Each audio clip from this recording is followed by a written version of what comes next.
Bismillahirrahmanirrahim.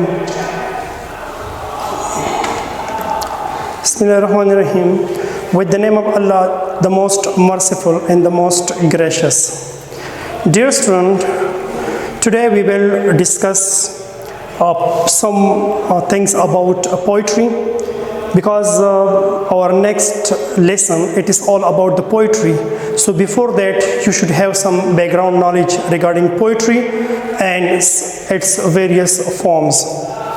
So first, what is a poetry? Poetry is one of the prominent form of literature.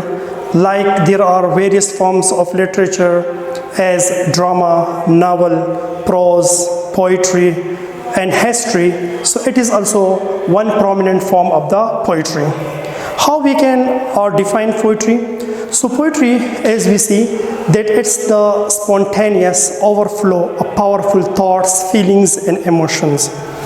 Spontaneous means unplanned, something that we did not plan before, something that we did not think about it before.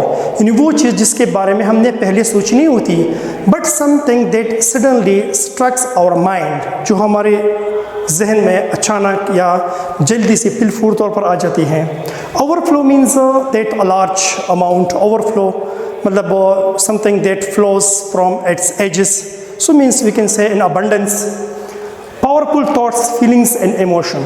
So the poetry or the poetic thought, it is very powerful. By powerful, I mean that when one verse or a couplet, whenever we are explaining it and whenever we are elaborating it, so it covers so many pages. मतलब एक verse है या एक शेर है, उसकी explanation जो हम करते हैं तो वो पेजेस कवर करती है. So the poet, he just talks about an idea, and that idea can be explained in so many pages. So this is what we mean by a powerful thought. So poetic emotions and poetic feelings, they are occurring very suddenly in the mind. Whenever the poet gets inspiration, he composes poetry. Inspiration he gets from the surrounding, from some important event, whatever he sees, which is as a matter of fascination. So he gets inspired and he composes poetry. जब शायर किसी चीज़ से inspire होता है, शायर किसी चीज़ से जब वो इल्हाम लेता है, इंस्पिरेशन लेता है, तो वो पोइट्री कंपोज करता है. अच्छा, so after that we will talk about the types of poetry. So I will just explain these things very briefly, because if I will go in detail, so that you will find some difficulty in understanding. So dear students, we will talk about two prominent types of poetry. One is subjective poetry, the other is objective poetry. So what is a subjective, what is objective? Briefly we can say that subjective poetry, it reflects a personal feelings of the poet, and while objective poetry, it represents impersonal feelings of the poet. ये personal feeling होती है, वो impersonal feeling होती है. What we mean by it? Mean that here the poet, whenever he sees, he hears, and he observes something, and he writes his own feelings, his own emotions about that particular thing. So we see that it is a subjective poetry, because it represents his personal feelings and personal emotions. And here he observes the thing from his own mind, from his own perception. अपने perception से वो चीज़ों को क्या करता है, observe करता है. And we can say that it's a self-perception and self-conception idea. It is an idea which is based upon perception, मतलब self-perception and self-conception. उसका अपना, and sometimes it is just far from reality. It is not acceptable by all the people in general. For example, if I say purple is the most beautiful color. So purple is the most beautiful color. That is my self perception. ये सिर्फ मेरा एक नजरिया है. Maybe that you don't agree with it. Maybe that you would like orange color, you would like pink color. So sometimes this kind of feelings, these are not as much valid as that of the objective poetry. Objective poetry की तरह इसके जो feelings होते हैं वो इतने valid नहीं होते. For example, we take our example of Shakespeare. Shakespeare, he loved Elizabethan Boyle, which was known for her black beauty. Black beauty के लिए वो मशहूर थी. So here, that lyric or that kind of poetry, it was the personal feelings of Shakespeare. वो Shakespeare के personal feelings थे. Maybe that we do not like black color, maybe that we like brown color, maybe that we like some of the people they will like white color. So like that. And some of the forms of the subjective poetry I would like to discuss very briefly. The first form, that is a lyric. So dear student, lyric, it is a form of a song and it is a short poem. ये एक short poem होती है, एक song के form में होती है. It has 3 parts. In the first few lines, the poet he explains an idea, then he put his own suggestions regarding the idea, and at the end he just put a summary, matlab he just derives a conclusion for it. The second one, that is elegy. Elegy is a poem of sorrow and despair. Maybe it is written for the lost love, maybe on the death of some dear or near person, and it reflects sorrow and despair.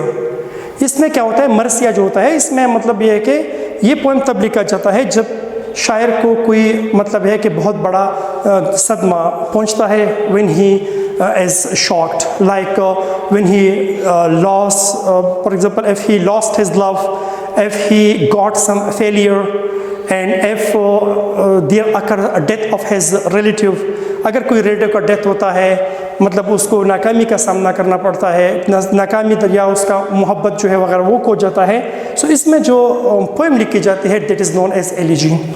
Another form, that is a ode. Ode, it is a elaborative form of the lyric. ये lyric का एक elaborative form है. As I told, that lyric, it is a simple poem which is known for its simplicity and simplicity of language and simplicity of pattern and structure. Structure और जो language इसकी होती है इंतहाई simple होती है, उसके लिए ये मतलब जाना जाता है. और ode जो है, it is a kind of a song. ये भी एक kind of song है, but it is the elaborative form of lyric. ये lyric का एक elaborative form है, यानी उसकी एक तफसील, ज़्यादा तफसील इसमें दी जाती है. And it is usually delivered, it is usually composed in the form of an address. ये मतलब किसी को जब हम मुखातिब करते हैं तो ये एक मुखातिब सीगे इसमें इस्तेमाल किए जाते हैं. इसी तरह इसका जो फोर्थ फॉर्म है, that is sonnet. Sonnet is also a special kind of lyric, but it is known for its rigid pattern. इसका जो पैटर्न होता है, इसके जो रूल्स होते हैं वो बहुत रिजिड होते हैं, बहुत सख्त होते हैं. मतलब ये कि this kind of poem it consist of 14 lines. The first 8 line, it is one part, and the second part it comprises about the last 6 lines. The first 8 line is known as octave, and the last 6 lines it is known as sestet. So it is also a kind of lyric. ये भी एक किस्म का lyric होता है. Now coming to the objective poetry. So as I told that it is the impersonal feelings of the poet. The poet, he does not represent something from his own mind, but he acts as a detached observer. मतलब एक जगह से वो एक चीज़ों को देखता है. So something that he has seen, he has heard, he has read, or he has experienced, and then he puts those things in the form of a poetry. So this kind of poetry we say objective poetry. Here we don't see the personal feelings of the poet, but rather he acts as a detached observer. वो एक detach observer के तौर पर अपना काम करता है, उसके पर्सनल एक्सपीरियंस नहीं होती, लेकिन जो कुछ वो उसने सुना है, उसने देखा है, उसने एक्सपीरियंस किया है, उसको क्या करता है एक पोइटिक फॉर्म में वो क्या करता है चेंज करता है। मिसाल के तौर पर if there is some prominent event of for example अब हिस्टोरिक इवेंट, अगर कोई हिस्टोरिक इवेंट है, if there is some significant incident, कोई सिग्निफिकेंट इंसिडेंट हुआ है, if he want to talks about some prominent hero, एक हीरो के बारे में उसने पढ़ा है और उसके बारे में उसने मतलब सुना है और उसके बारे में वो कुछ लिखता है, so he will compose objective poetry. तो ऑब्जेक्टिव पोइट्री की कुछ फॉर्म जो है, पहले उसमें आता है ballad. Ballad it is a short story and verse. Ballad it is a poem in which the poet develops a short, a concise story, but in the form of a verse. But here, it is important and it is considered as a very entertainable form of literature, because it is this kind of poetry. It is done or it is spoken along with some dancing. इसमें कुछ dancing भी होता है, and whenever he is delivering some story, so if dancing is there, so definitely it will be in the form of music, in the form of a song. The second and another thing is that in the ballad usually it represents the tragic event of the tragic events or the tragic incidents. ये एक अलमनाक जो हादसात होते हैं, वाक़यात होते हैं, उसको ये रिप्रेजेंट करती है, and how the hero or the prominent characters they are getting exploitation in the various incidents. Another form that is epic.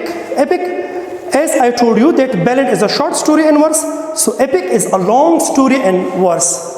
It is not the work of an individual poet, rather it is the work of many artists. इसमें बहुत artists होते हैं, and it is a long story, and within the story we can we can just read some other short stories as well.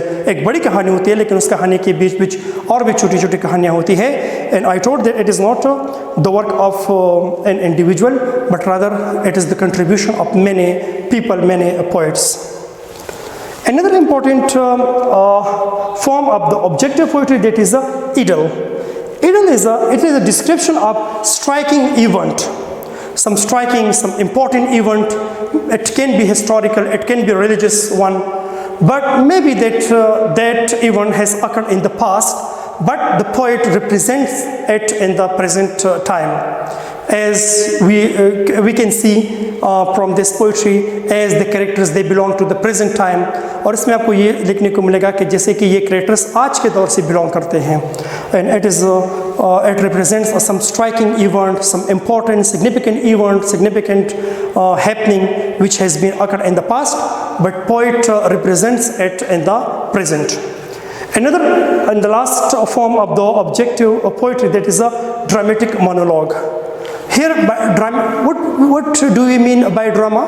Anything that can be staged. कोई भी चीज़ जिसका आप stage पर representation करते हैं वो ड्रामा है. But here, by dramatic, we don't mean that it can be represented on the stage, but here it means that the thoughts and emotion, it represents the thought and emotions of imagined character. These are not the emotions and the feelings of the poet, but rather these are the feelings, the emotions, and the other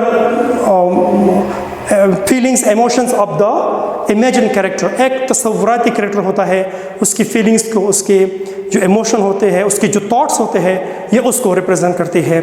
And monologue, it is called monologue because it is spoken by a single person. क्योंकि एक single person इसको address करता है इसके बारे में.